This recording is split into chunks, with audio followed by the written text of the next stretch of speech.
안녕하세요. 상라수 차가버섯입니다.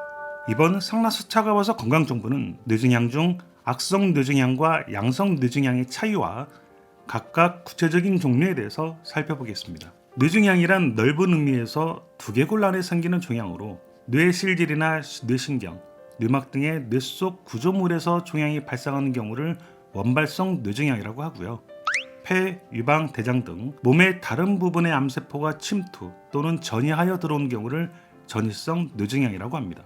일반적으로는 종양세포의 기형과 상관없이 이 종양을 이루고 있는 세포의 조직학적 특성에 따라서 양성과 악성 종양으로 구분하게 되죠. 좀 더 구체적으로 한번 살펴볼까요? 첫 번째, 원발성 뇌증양. 뇌와 뇌를 싸고 있는 구조물에서 발생한 종양으로 이 원발성 뇌증양은요, 조직학적인 악성도에 따라서 다시 악성 뇌증양과 양성 뇌증양으로 나뉩니다. 원발성 뇌증양은 시작된 세포에 따라서 여러 형태로 나뉘고 현미경에서 보이는 형태에 따라서 등급이 매겨져요. 등급이 낮은 종양은 천천히 자라고 등급이 높은 종양은 빨리 자라서 더 공격적입니다. 이렇게 나누어진 등급은요, 치료를 선택을 할 때 유용하게 활용되며 보통 1에서 4등급으로 구분하고 등급이 높을수록 공격적입니다. 이 원발성 뇌증양은 악성과 양성 뇌증양으로 구분된다고 그랬죠. 그럼 더 살펴볼까요? 첫 번째, 원발성 악성 뇌증양. 가장 흔한 것은 신경교정이고요.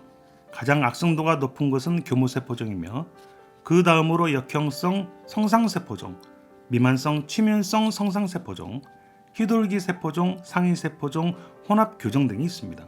그 외 원발성 악성 뇌증양에는 소화에서 주로 발생하는 수모세포종, 배아세포종 등이 있고요. 혈액암의 일종인 림프종도 뇌에서 원발성으로 발생할 수가 있습니다.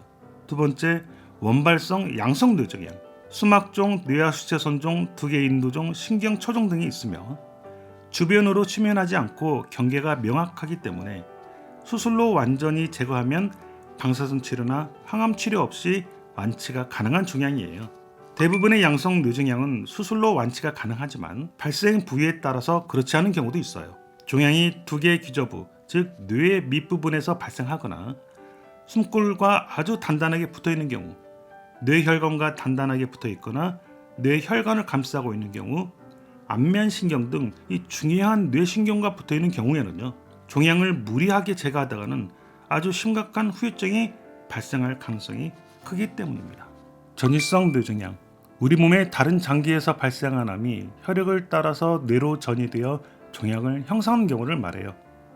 따라서 모든 전이성 뇌증양은 악성이며 빈도는 원발성 뇌증양과 비슷하여 전체의 뇌증양의 약 50%를 차지합니다.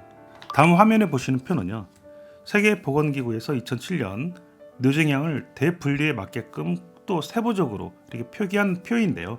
뇌신경 외배엽 조직종양, 뇌신경 척수신경종양, 뇌수막종양, 림프종 및 혈액 모세포종양, 배세포종양, 안장부위종양, 전이성 종양에 따라서 각각 해당되는 대표적인 뇌증양의 종류에 대해서 나와 있습니다. 이 표는 한번 참고로 살펴봐 주시길 바라고요.